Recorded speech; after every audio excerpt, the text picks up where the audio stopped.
Bueno, bienvenidas, bienvenidos a esta clase. Está grabada de nuevo.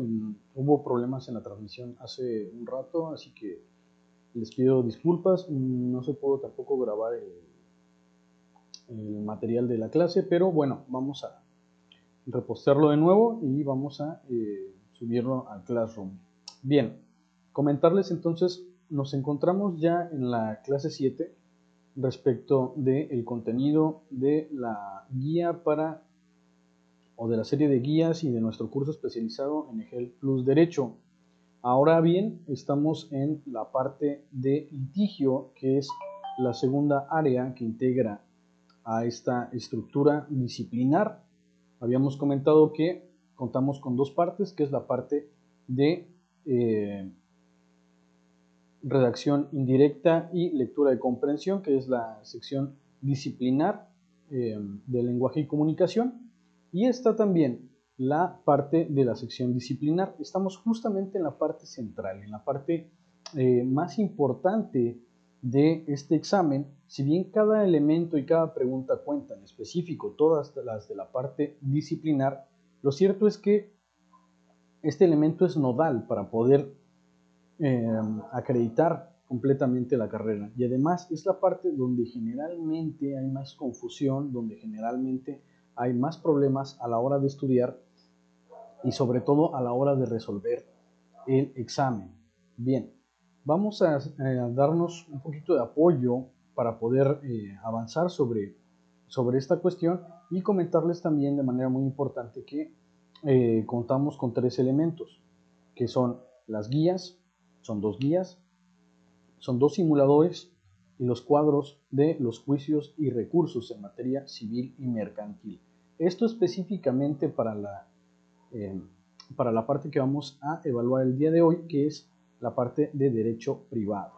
Entonces es muy importante hacer mención de estos aspectos, y una vez dicho esto, pues también hacer mención que es un buen número de preguntas respecto de todo el conjunto del examen, recordando que solamente hay tres secciones que tienen el mayor número de preguntas, que son de la parte de función pública, la que ya vimos, derechos y obligaciones de las y los ciudadanos, tiene 22 preguntas.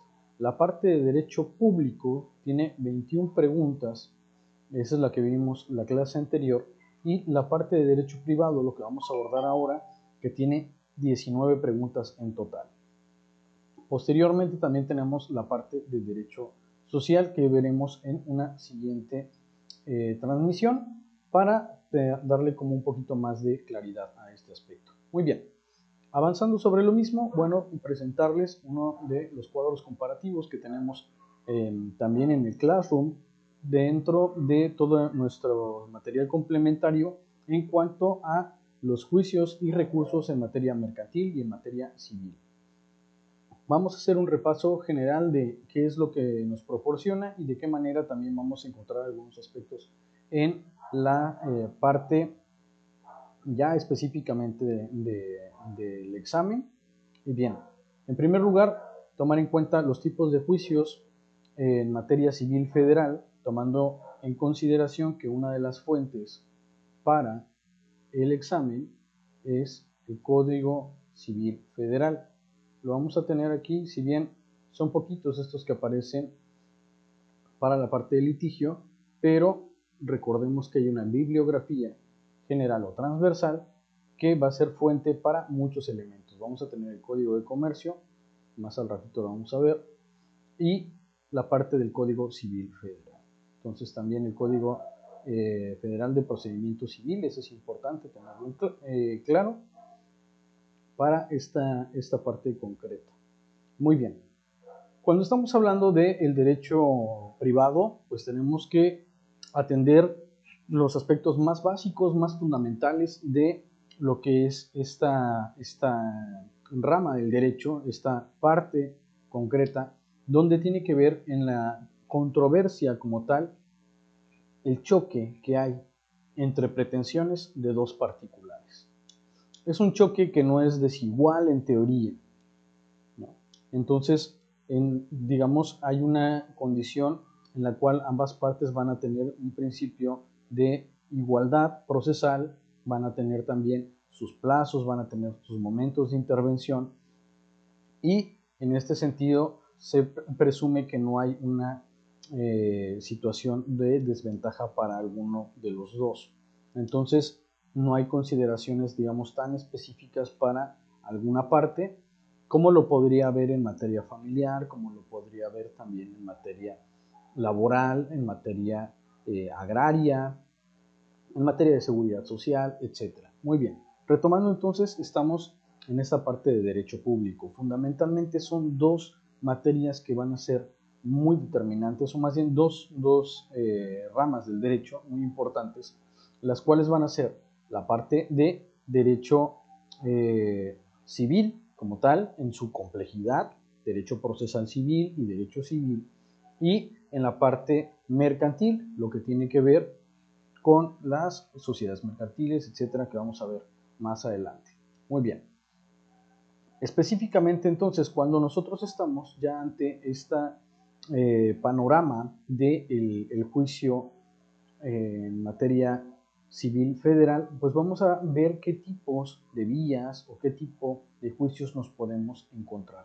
En primer lugar tenemos el juicio ordinario, que es fundamentalmente para todos los que no tengan una tramitación especial. Posteriormente tenemos el juicio ejecutivo, tenemos los concursos. Muy importante, lo que tiene aquí en la guía, la verdad es que es un poco redundante, es más importante pues tomar en cuenta que fundamentalmente un concurso pues es cuando un deudor tiene diversos acreedores y tiene que verse la preferencia de alguno de ellos. En el caso de que la Hacienda Pública Federal también sea acreedor, pues tendrá que recurrirse para este procedimiento ante un juzgado civil federal.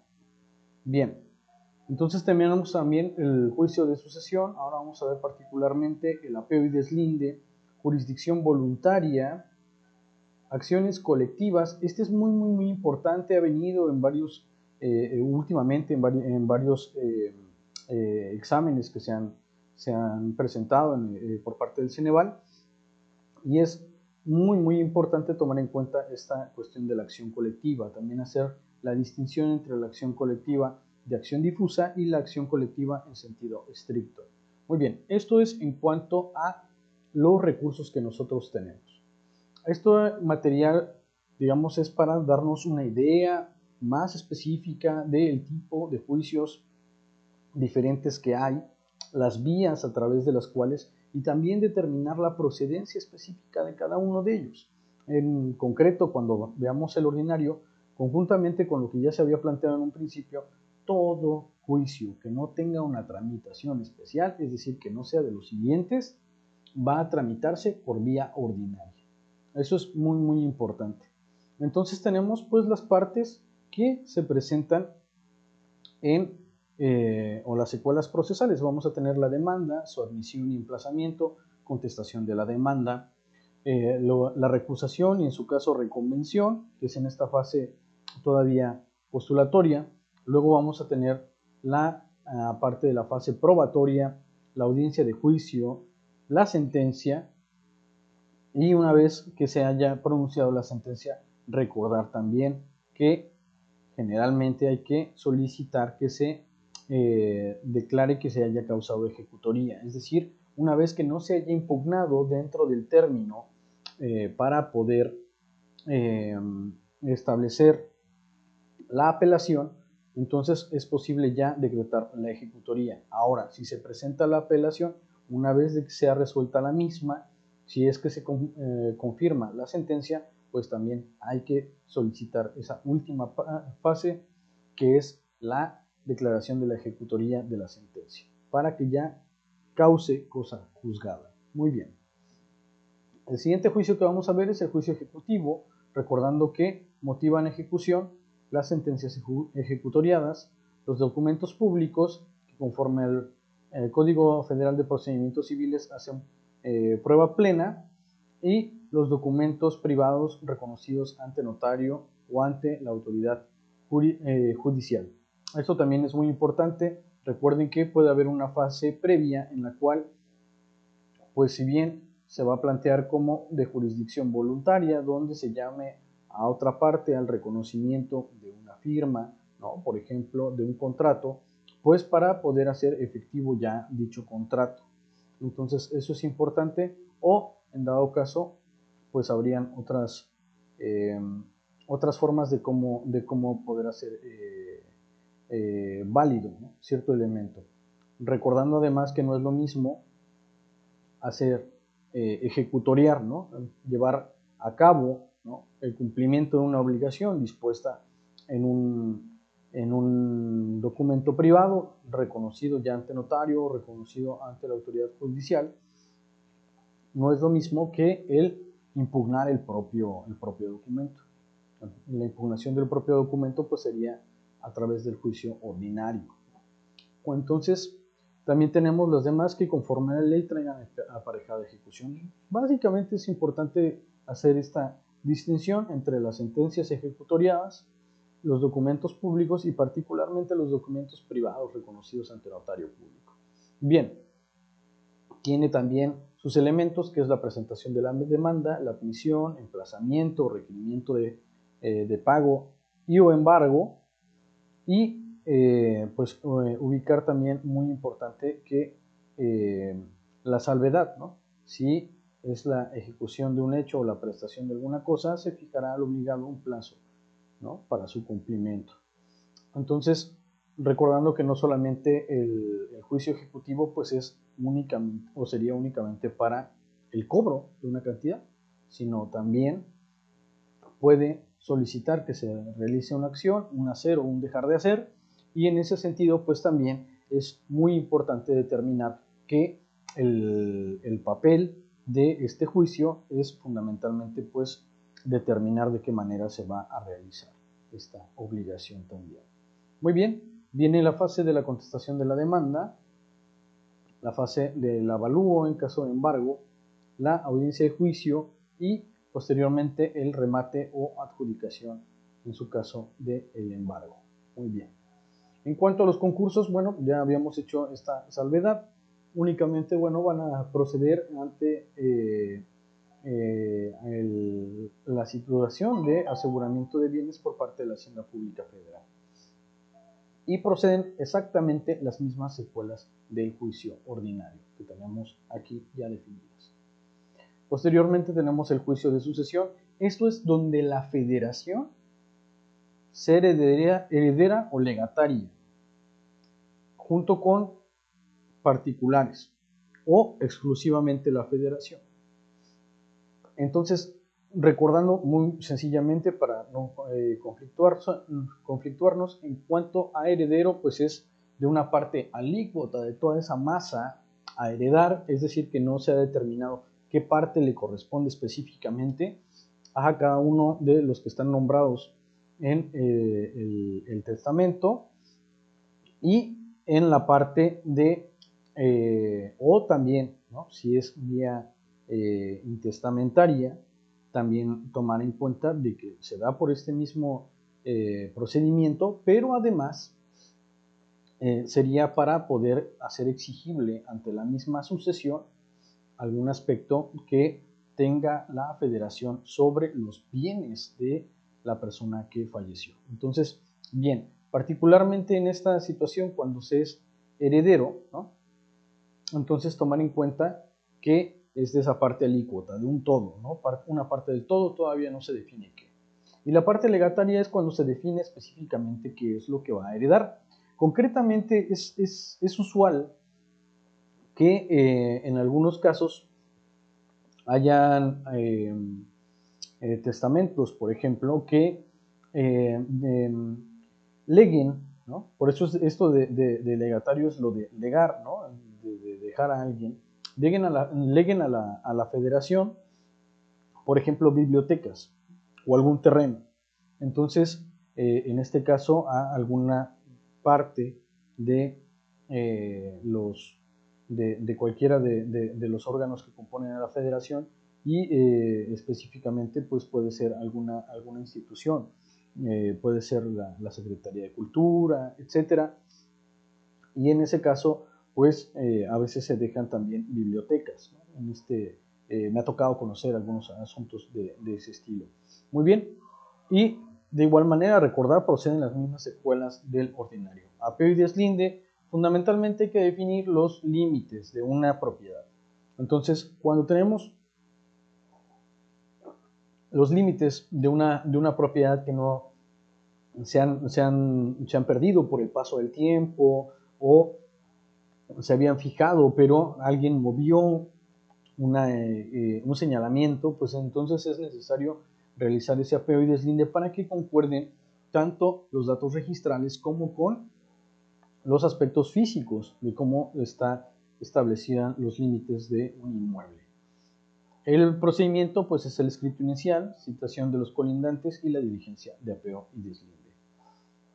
La jurisdicción voluntaria vamos a tener que comprende todos los actos que por disposición de la ley o solicitud de los interesados se requieran la intervención de un juez, pero no va a haber una cuestión de pugna entre las partes.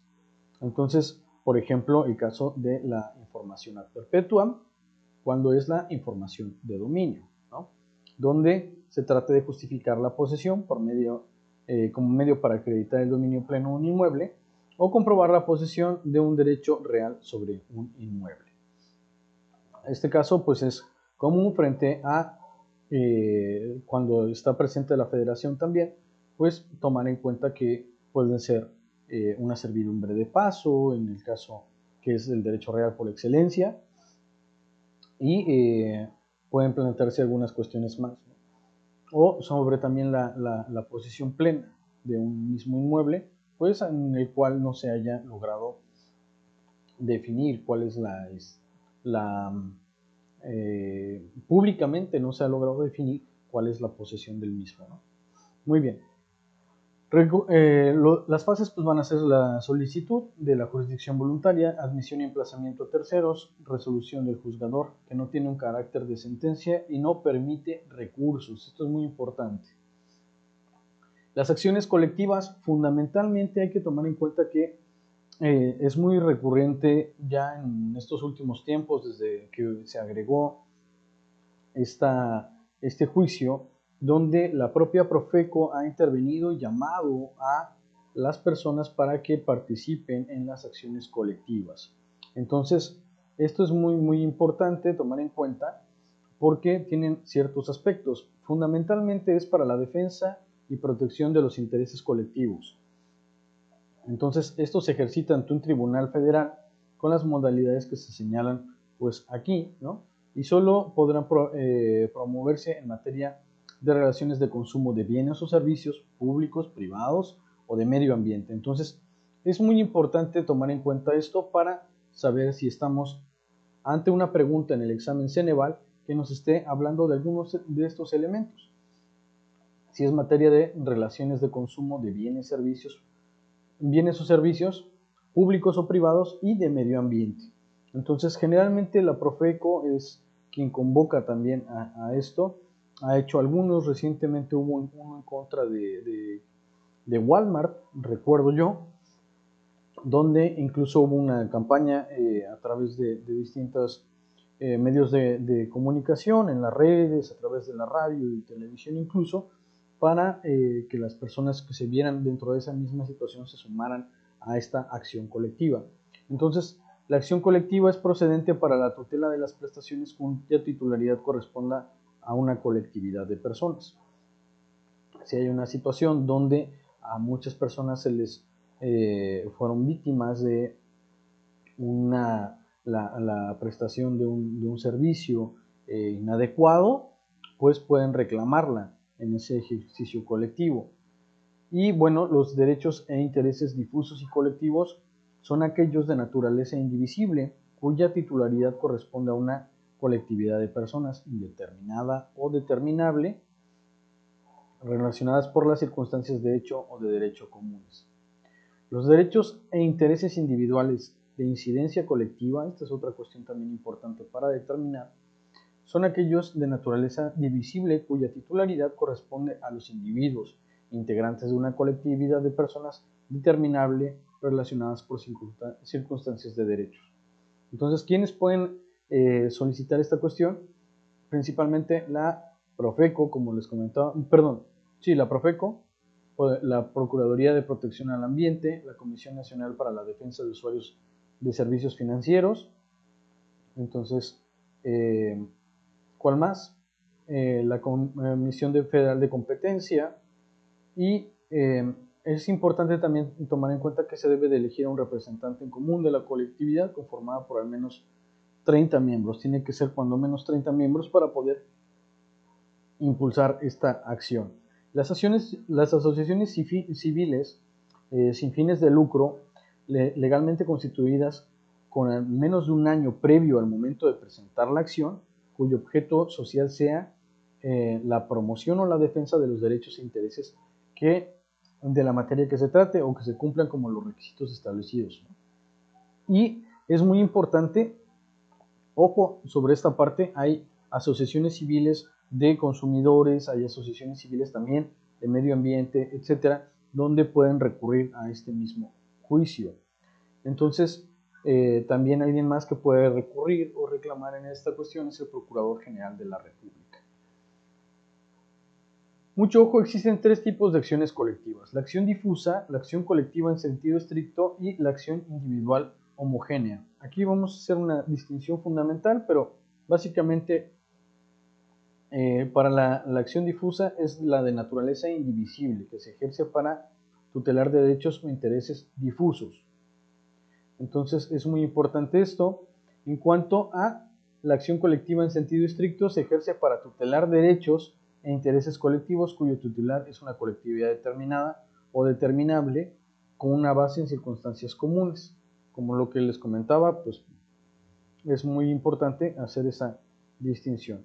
Posteriormente tenemos la acción individual o homogénea, y esta es aquella de naturaleza divisible que se ejerce para tutelar derechos e intereses individuales de incidencia colectiva, cuyos titulares son los individuos agrupados con base en circunstancias comunes, cuyo objeto es reclamar judicialmente de un tercero el cumplimiento forzoso de un contrato o de una rescisión con sus consecuencias o efectos según la legislación aplicable. Muy bien, vamos a ver que es básicamente esto. No hay que conflictuarnos mucho, más o menos hay que entenderlo. Generalmente no nos van o por lo menos hasta ahora en el examen no ha venido distinguir si es colectiva, ya sea difusa o en el caso de sentido estricto o en el caso también de individual homogénea. Lo que sí pregunta es respecto de la acción procedente, que será acción colectiva. Pero de todos modos hay que tratar de hacer esta distinción. Respecto de la presentación de la demanda, es la primera parte de las fases que lo componen: la admisión, prevención o emplazamiento, contestación de la demanda, audiencia previa de conciliación, periodo probatorio, audiencia final de juicio, donde se desahogarán las pruebas, posteriormente alegatos y la sentencia. Ahora bien, venimos ya a la parte, digamos, que genera un poco mayor de confusión. Tal vez las distintas vías para poder ejercitar una acción no son tan complicadas, pero en el caso de los recursos en materia civil federal, hay ciertas cuestiones donde tenemos que identificar: la revocación, la apelación, la revisión forzosa y la denegada apelación. Revocación, entonces vamos a tener fundamentalmente que los autos que no fueran apelables y los derechos pueden ser revocados por el juez o tribunal que dictó los mismos. Se interpondrá en el mismo acto de la notificación o más tardar dentro del día siguiente de haber quedado notificado el recurrente. Pedir la revocación será vista a las demás partes por término de 3 días y transcurrido dicho término, el tribunal resuelve. Y pues resuelve de plano. Entonces ahí es importante tomar en cuenta la revocación. La apelación es un recurso de apelación que tiene por objeto que un tribunal superior confirme. Vemos la diferencia entre apelación y revocación. Si acá el mismo tribunal resuelve, en el caso de la apelación tiene que confirmar una segunda instancia. Eso es, digamos, lo lo más determinante. La apelación puede admitirse en el efecto devolutivo o suspensivo o solo en el primero. Y suspensivo o solo en el primero. Y solo son apelables las sentencias que recaigan en negocios, ¿no?, cuyo valor exceda los 1,000 pesos y en aquellos cuyo interés no sea susceptible de evaluarse en dinero. Esto es importante, pues básicamente la mayoría son apelables, pero ojo, solo son apelables los autos cuando lo sea la sentencia definitiva del juicio ni el que se dicte, y esta acción procede solo en efecto devolutivo. Para que proceda en ambos se requiere disposición especial de la ley. Y el término para interponer, bueno, pues ya sabemos que es 5 días para la sentencia y 3 días para autos. Tenemos aquí la interposición del recurso ante el juzgado de primera instancia. El juzgador remite al tribunal de apelación, se admite, se previene en su caso y se cita para continuar el recurso. Después la presentación del escrito de continuación señalando los agravios. Entonces, mucho ojo porque en esta parte básicamente señalamos aquí que interponemos el recurso contra qué acto o contra qué determinación de la primera instancia. Posteriormente perfeccionamos con el señalamiento de agravios y nuevamente el emplazamiento ya de las partes, el periodo probatorio, viene la audiencia y la resolución, que en ese caso puede confirmar o puede revocar la sentencia de primera instancia. Tenemos la revisión forzosa y la revisión forzosa. La ley la establece respecto de algunas resoluciones judiciales.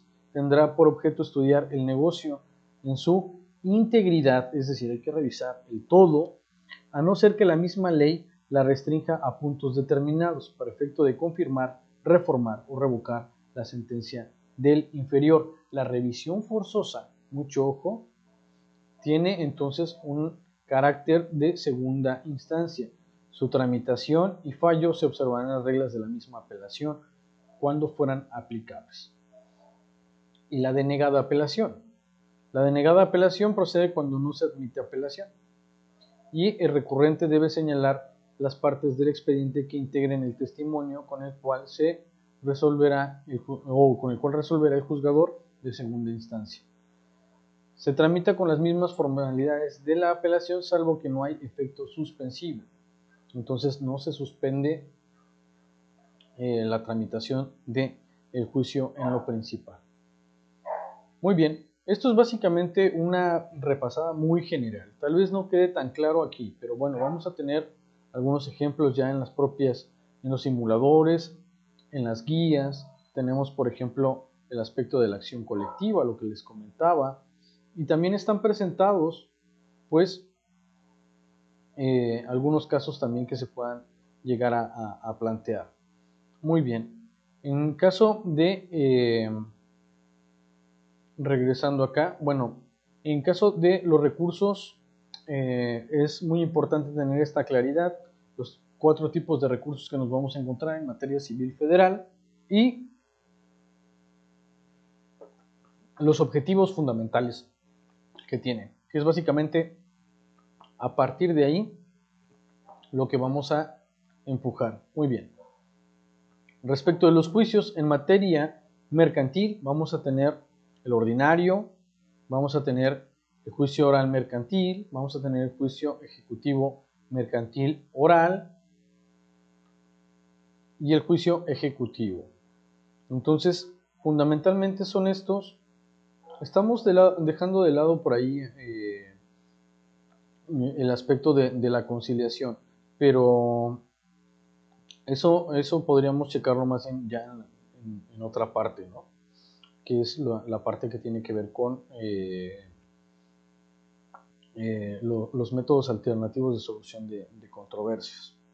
Bien, entonces vamos a retomar, porque también aquí genera muchísima, pero muchísima confusión respecto del juicio ordinario y el juicio oral mercantil. Entonces, es muy importante cuáles la diferencia entre ambos, porque una y otra vez es fácil caer en esta cuestión. Para todos los asuntos que tengan una cuantía igual o mayor a 757.365.46 por concepto de la suerte principal, va a ser juicio ordinario. ¿Cómo nos vamos a aprender esto? Algunos pueden tener la buena memoria matemática para aprenderse esa cifra, pero la verdad es que no es tan importante. ¿Por qué? Porque podemos hacer un cálculo estimado. La verdad es que vienen cifras mayores en el propio examen Ceneval, y lo que tenemos que tener una idea es 3/4 de millón, 3/4 de millón para arriba, procedimiento ordinario. Así ya, ¿no? Más sencillo.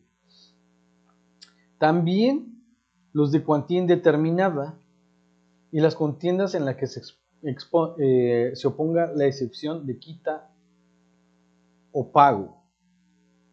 Esto es muy importante también. Puede ser de cuantía menor, pero si se va a exponer la excepción de quita o pago, entonces es importante saber que puede proceder el ordinario. Entonces, vamos aquí a ver las fases que tenemos: la demanda, admisión y emplazamiento, contestación, ofrecimiento de pruebas, alegatos y se cita para oír sentencia definitiva. Esta es básicamente la estructura. Ahora, juicio oral mercantil.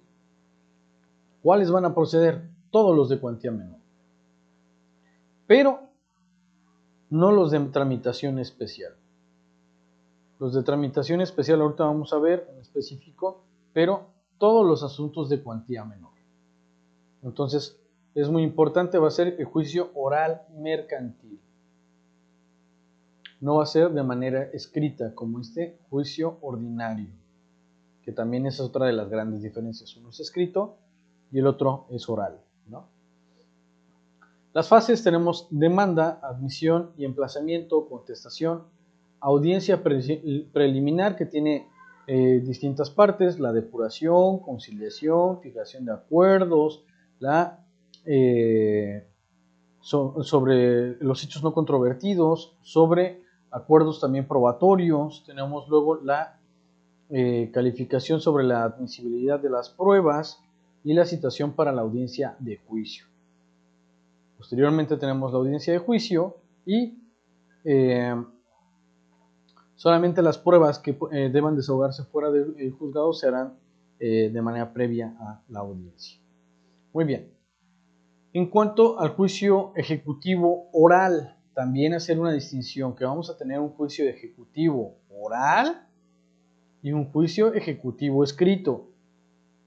Juicio ejecutivo oral, ojo, oral, procede en esta vía cuando la cuantía es entre 3/4 de millón, 757.365.46 y 4 millones por concepto de suerte principal. ¿Qué es esto de la suerte principal? Es decir, que no está contando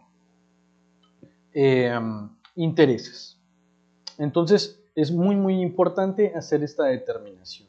Solamente ejecutivo, para ejecutar un título de crédito o algún documento exigible por ley. Puede ser algo pasado ante la fe de un corredor público, ¿no?, ante la fe de un notario, reconocido también ante el propio juzgado. Entonces vamos a tener estos elementos por concepto de suerte principal, es decir, sin considerar accesorios, sin considerar pues lo que se pueda generar por intereses.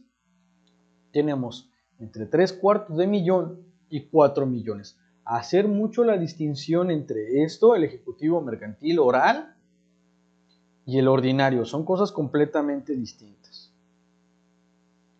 Entonces, esto es muy importante. Luego, el procedimiento ejecutivo tiene lugar pues cuando la demanda se funda en uno de los siguientes documentos: sentencia ejecutoriada o pasada en autoridad de cosa juzgada, o también un laudo que ya sea arbitral, pero que sea inapelable, ¿no? Que también haya sido ratificado, ¿no? Y se haya elevado a categoría de cosa juzgada. Posteriormente también tenemos los instrumentos públicos, así como los testimonios o copias certificadas de los mismos expidan los fedatarios públicos, con los que consta alguna obligación exigible o líquida. Aquí estamos hablando de notario o corredor público, cualquiera de los dos, por eso dice fedatarios públicos. La contestación del deudor, la confesión judicial del deudor, eso también es importante. Luego los títulos de crédito, fundamental. Los títulos de crédito que se encuentren, todo título de crédito que se encuentre entre estas dos cantidades, entre 3/4 de millón y 4 millones, todo título de crédito va a ser basado para el juicio ejecutivo mercantil oral. La decisión de los peritos designados también en los seguros para fijar el importe del siniestro, observándose lo prescrito en la ley de la materia. Entonces también, cuando se haya ya determinado por una audiencia o por alguna resolución que estarán conforme a lo dispuesto por algún perito respecto del pago de alguna responsabilidad. Y las facturas, cuentas corrientes y cualquiera de los documentos de comercio firmados y reconocidos judicialmente por el deudor. Luego los convenios celebrados en los procedimientos de conciliación, en la Procuraduría Federal del Consumidor, ante la Comisión Nacional de Protección de Usuarios de Servicios Financieros, así como los laudos arbitrales que éstas estiman. Y luego los demás documentos que por disposición expresa de la ley pues tienen aparejada ejecución. Las fases: presentación de la demanda, requerimiento de pago y en su caso embargo, contestación de la demanda. Aquí no procede reconvención y lista a las partes para que a la parte actora para que manifieste también lo que a su derecho convenga, audiencia preliminar y audiencia de juicio. Juicio ejecutivo. Muy importante entonces, cuantía menor, todos los inferiores a 3/4 de millón y de cuantía superior a 4 millones de pesos, el juicio ejecutivo. Característica principal, va a ser de manera escrita. Así de sencillo, va a ser de manera escrita. Se basa en los mismos documentos que traen aparejada ejecución que ya hemos mencionado. De igual manera, presentación de la demanda, requerimiento de pago o embargo, contestación de la demanda. Periodo probatorio, audiencia donde se desahogan los alegatos de manera verbal. Emisión de la sentencia. En caso de sentencia de remate procede el periodo de avalúo. Posteriormente el remate. Entonces, esos más o menos son como las características que vamos a distinguir en la parte de los juicios en materia mercantil. Muy importante que la materia mercantil pues también está tomando en cuenta pues digamos toda su complejidad. No solamente van a haber aspectos entre particulares o entre particulares que tengan funciones mercantiles, sino también cuando estemos hablando de laudos por la Procuraduría de Defensa del Consumidor, por la Comisión Nacional de Protección para la Defensa de Usuarios de Servicios Financieros y laudos arbitrarios también que los mismos emitan. Y esto a veces genera cierta confusión, pero pues hay que tener esta claridad para qué son, ¿no? Cualquiera de los dos, juicio ejecutivo mercantil oral y el juicio ejecutivo, van a tener estos mismos documentos que ya citamos, que son 9, sí, 9, ahí está, correctamente. Recursos en materia mercantil. Hay que ver, muy importante, las procedencias. Esto de los términos realmente no es tan determinante aprenderlo. O sea, tener una cierta claridad más o menos como de qué términos existen, pero no es necesario memorizarlo. Lo que sí es el objeto del recurso. Eso sí lo tenemos que distinguir bien, y el examen Ceneval está más enfocado, por lo menos en esta parte, a ubicar más el objeto del recurso aplicable. Tenemos aclaración de la sentencia, que básicamente es si hay algún error tipográfico, ¿no? o semántico dentro de la sentencia, solicitar su aclaración. O también matemático, ¿no?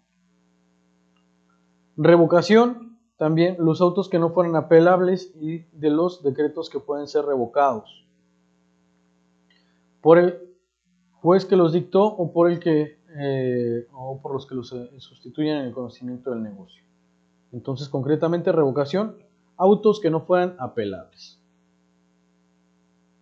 Posteriormente tenemos reposición, tenemos los decretos y autos de los tribunales superiores, aún de aquellos dictados en primera instancia, que dictados en primera instancia fueran apelables, es decir, no hay apelación en segunda instancia, puede pedirse la reposición. Entonces es muy importante esto que se les comente. Ojo, pues en segunda instancia no existe apelación, pero sí tenemos ahí una opción de solicitar la reposición. Tanto la revocación en primera instancia como la reposición, que es de segunda instancia, puede pedirse por escrito dentro de los 3 días siguientes, ¿no? Bien, aquí ya nos habla un poquito más del procedimiento. Se dará vista la contraria y el tribunal debe de resolver y mandar a notificar su determinación dentro de los 3 días siguientes. Es sencillo. ¿Quién resuelve? El mismo que está conociendo, tanto en lo que es la revocación en primera instancia y reposición segunda instancia. Posteriormente tenemos a la madre de todos los recursos, que es la apelación. Hay que distinguir que si hay tres, en este caso hay tres términos para poder interponer la apelación: 3 días para la interlocutoria de tramitación conjunta con la principal. Es decir, ahorita vamos a ver eso, pero es importante, ¿no? Luego 6 días contra el auto contra auto interlocutorio o resolución de tramitación inmediata.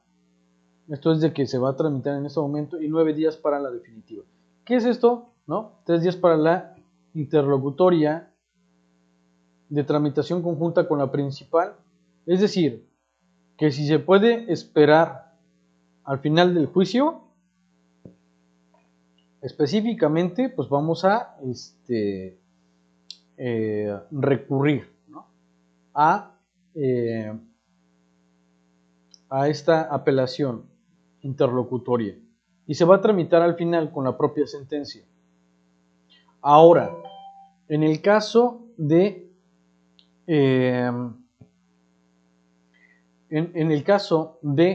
contra la sentencia interlocutoria o resolución de tramitación inmediata, es que no puede esperar, que procesalmente hay una cuestión que no se ha dejado o ha limitado el derecho del propio de una de las partes, y en ese caso es necesario realizar esta apelación. Y 9 días entonces para impugnar la sentencia definitiva, ¿no? Entonces aquí vienen pues básicamente también estos elementos, la parte de apelar a la sentencia también. Y mucho ojo, apelación, muy muy importante, solamente procede en el materia mercantil cuando se mantiene digamos, no es procedente cuando sean de cuantía menor, o cuando el monto principal sea de los 3/4 de millón, por concepto de suerte principal. O sea, pueden haber intereses y que digan, bueno, pues es 1.200.000, pero porque hay muchísimos intereses. pero tenemos que ver la suerte principal, la deuda, ¿no? Como tal, original, ¿no? O lo exigible.